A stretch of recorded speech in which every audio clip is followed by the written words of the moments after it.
Mr. Moran told me that you got more songs in your repertoire. We have to finish the musical. Yeah. Do you happen to know anything original? As a matter of fact, I've been working on something all day. Wow. Things really are easier in musicals. Yeah. All right.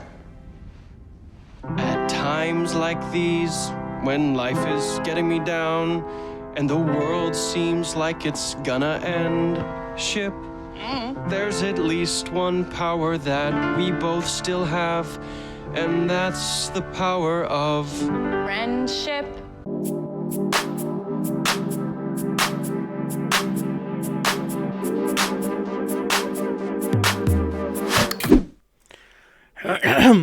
Hey, howdy, hey, people of the internet, Wolfman 47 here. Yeah, I'm gonna stop doing that. Yeah, so, as you've seen from the title, this is another 10 or more or less video, vlog even, and this time I'm talking about musical episodes. Now, most TV shows usually have that one episode where it's like a musical episode, and it's usually a case of, if it's like a show that's otherwise not really a musical, then they are going to have that one episode where they want to make it a musical, just to either sort of give people a sort of calm before the storm kind of story, or just because the people involved are very good singers and they just want to make use of that. So yeah, in light of a certain big musical film being released, or rather the part 2 of a big musical film being released, I thought it would be a good time to talk about musical episodes of otherwise non-musical TV shows. So let's get to it. So first up, we have the Bloody Celestial Karaoke. So this is an episode in Lucifer quite later on in the show, in which his father has arrived in the scene, and his father basically causes people to suddenly burst into song. It's quite a funny episode, and also emotional towards the end, in which Lucifer and the cast sort of just burst into song as they're trying to solve another case, with them doing renditions of Another One Bites the Dust, Bad to the Bone, No Scrubs, whatever that song's called, where it goes just the two of us, and even the film, and even not the film, the song that I always think is a very stalker-like song, I'll Be Watching You. It's like the anthem for stalkers, in my opinion, and ironically, it's sung by a band called The Police. So yeah, but anyway, that's Bloody Celestial Karaoke from Lucifer. A really good musical episode, and definitely one that definitely sort of embraces the sort of humour that the show has, as well as the emotional parts as well towards the end. So yeah. So because the Arrowverse has quite a few cast members from Glee, it only felt right that at some point the people behind those shows would want to do some kind of musical episode featuring characters from the shows. And what we got was a Flash episode called Duet.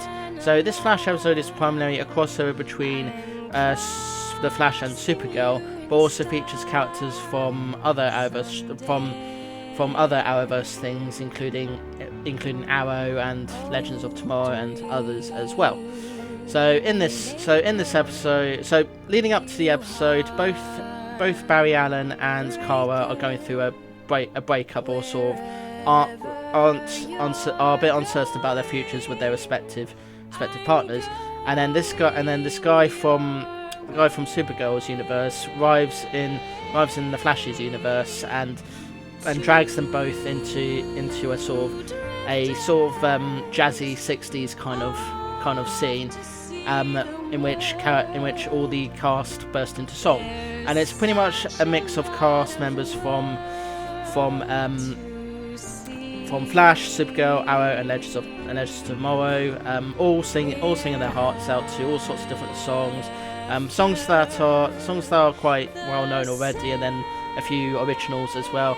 And it's kind of great that after at least a couple of seasons of both these respective shows, that they finally have that one episode where they sort of retrace their steps from their Glee days and just burst into song. And I think it's a great little episode that may not really do much to drive things forward for either show, but it does do well in sort of on the character development front.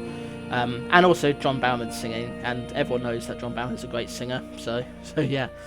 And the guy Jesse, what's his face, who's Joe West, he's a great singer as well, so yeah, good one, that one.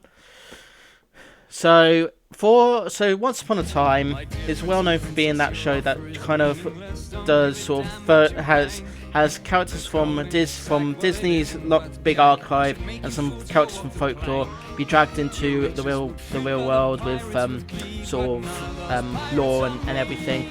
And for a show that's from a company that likes making as many musicals as possible, I found, and also just the whole idea of this being a fairy tale thing, it's kind of a struggle for me to come to terms with the fact that it took them several seasons before they actually finally had that one musical episode. And how the musical episode works, this one being called The Song in Your Heart, is that a curse is put upon the sort of fairy tale land sort of before they all get dragged into the real world. And all the characters suddenly burst into song. Well, all except one character, Rumpelstiltskin, who refuses. And they all just burst into song, and it's pretty much a sort of mixed bag as to who sings better than others. And then as it comes towards the end, we do get that one final song as well in the sort of present day. And it's one of those calm before the storm kind of episodes, because the ending kind of leads into what's going to happen to this town and timelines setting and everything. So yeah, it's one that was definitely needed for a show that was otherwise about fairy tale creatures coming to the real world, and I'm glad that they finally got around to doing it eventually. So yeah, it was worth the wait for sure.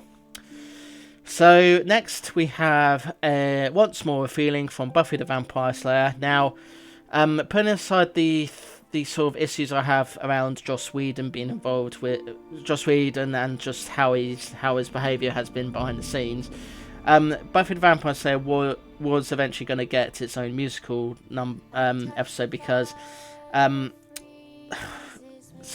while the cast aren't well known for their singing prowess, the show is known for its sort of fantasy and sort of horror-like elements.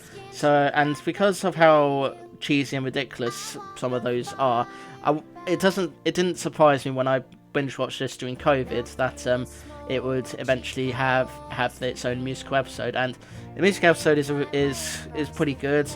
It's kind of an emotional one because it's all the characters are kind of not sure what's happening, what's going on and everything, but they eventually rally together to sort of help Buffy fight this baddie who's responsible for them suddenly bursting into song.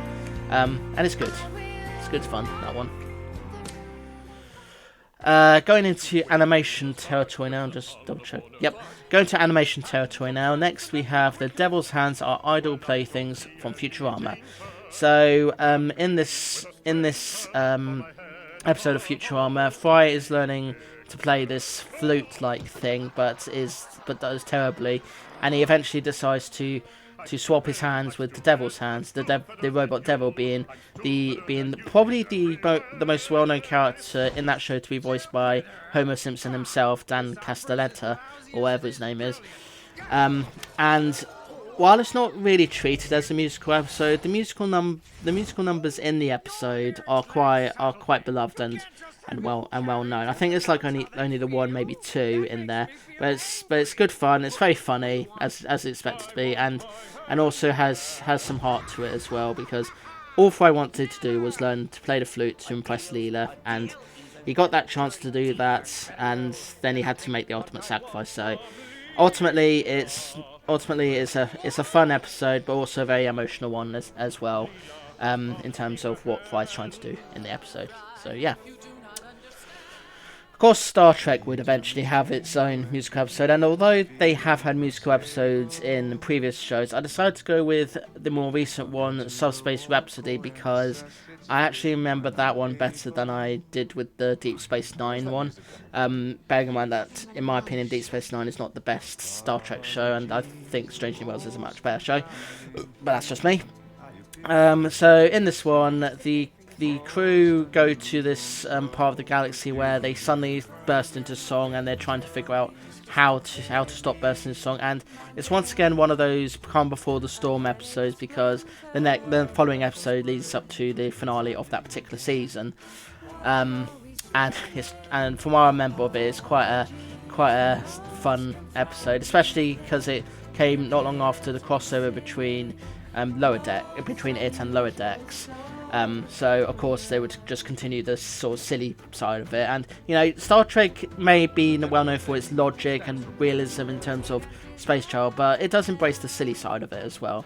So yeah, and this Subspace Rhapsody is definitely one worthy to listen in the stars, as they say, boldly going and all that. So yeah.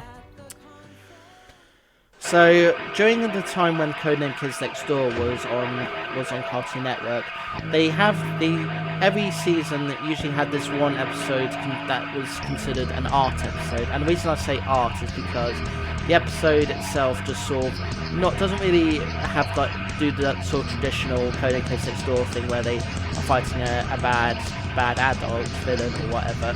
No, either changes the art style or just changes the formula altogether. And in this case, the gang go into the food hall at their school for lunch, and what they end up getting themselves into is Grandma stuffing sort of singing her heart out to heavy metal, and for a Cartoon Network show to go that heavy, that deep, and that over the top, it's kind of the point of the show where it just embraces that it's on a channel that's known for its over the top and unparalleled silliness and cartoon violence and everything, and it's really, really good fun, especially to see grandma stuff and just singing like one of those heavy metal grannies do, because they're just awesome. So yeah, great that they embrace that. So I'm not fond of Family Guy, because I do find the cutaway gags tiresome, and also the sort of over-reliance on nostalgia, although that has led to Seth MacFarlane making some very faithful adaptations to some of his favourite things, including Naked Gun and also The Orville as well. So I do give him credit for that. But if I were to pick a musical episode from Family Guy, bearing in mind that there are a few, the one that strikes me the most as the best one to me is Road to the North Pole. So in these Road 2 episodes, Seth MacFarlane plays Brian and Stewie Griffin, who both go on a sort of adventure of their own, leaving the family behind and doing all sorts. My overall favourite one of that series of episodes is Road to the Multiverse, where they sort of go to different versions of the family, ended up in all sorts of things like a Disney-inspired universe, a Robot Chicken universe, a universe where politics have changed, a universe where wars have been won differently, and all sorts of other things. But this one is obviously a Christmas special in which Stewie wants to go and see Santa Claus, and Brian reluctantly goes with him, knowing full well that Stewie might be disappointed. But it's actually revealed that Stewie doesn't want to be disappointed, and he said wants to kill Santa Claus. And then eventually, spoiler alert, it kind of leads into a thing where Santa's just getting so tired of doing Christmas all the time. So yeah, it's a heartwarming story, but still maintains the sort of Family Guy kind of style of how they tell these episodes, with cutaway gags and everything. So yeah.